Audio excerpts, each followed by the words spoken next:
Bonjour. Vous écoutez l'épisode 12 de la saison 2 du podcast Revue et Corrigé. Cet épisode est tiré d'un billet du blog publié le 15 septembre 2020 et s'intitule « Ça sert à quoi tout ça ?» Ne me demandez pas de vous suivre. Vous l'avez la référence ? Allez, un petit effort. On attendait donc aujourd'hui les mesures spécifiques locales que la préfète de Bordeaux devait annoncer, suite à la demande appuyée du Premier ministre vendredi soir. Je vous en parlais à l'épisode précédent. En gros, la vie ne changera pas beaucoup. Pas de manifestation au-dessus de 1000 personnes, ce qui ne va pas arranger les Girondins ou l'UBB, mais pour Cher et Tendre et moi, ça a peu d'impact. Pour l'anniversaire de Petit Dôme, on va au laser game, ça passe largos. Pas de rassemblement privé au-delà de 10 personnes. Là non plus, ça ne nous change pas la vie.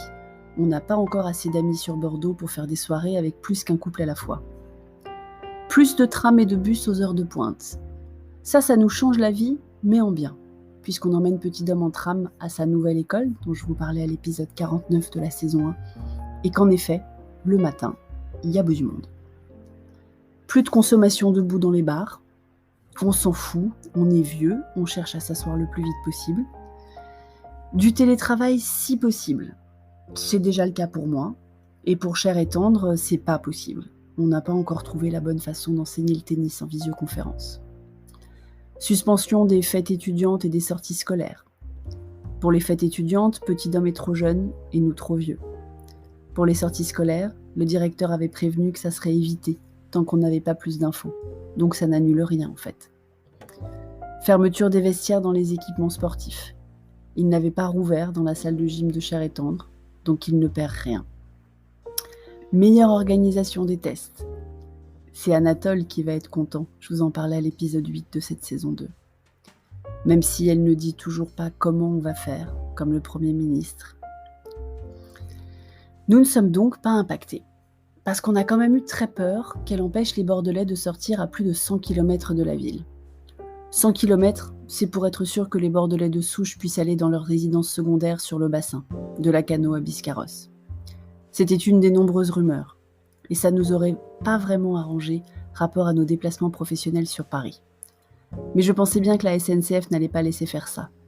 Les Bordeaux-Paris sont à peu près pleins et donc certainement rentables.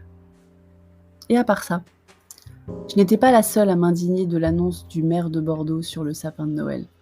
Vous vous rappelez ? Je vous en parlais à l'épisode 11. Une pétition a été lancée. Et le maire est en train d'adoucir sa décision et de parler d'une consultation locale.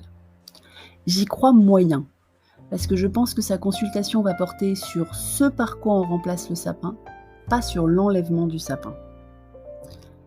Je désespérais de trouver une nounou, je vous en parlais à l'épisode 10, au regard de la difficulté à trouver ne serait-ce que des candidats ou candidates disponibles à nos horaires pour des entretiens.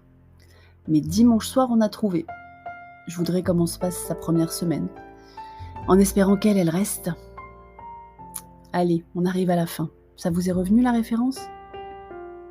Ça sert à quoi tout ça ? Ça sert à quoi tout ça ?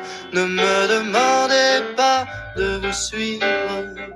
Ça sert à quoi tout ça ? Ça sert à quoi tout ça ?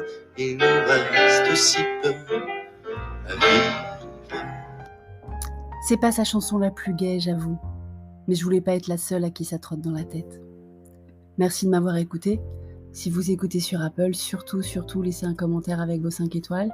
Et sur toutes les plateformes de balado-diffusion, abonnez-vous et partagez. À bientôt.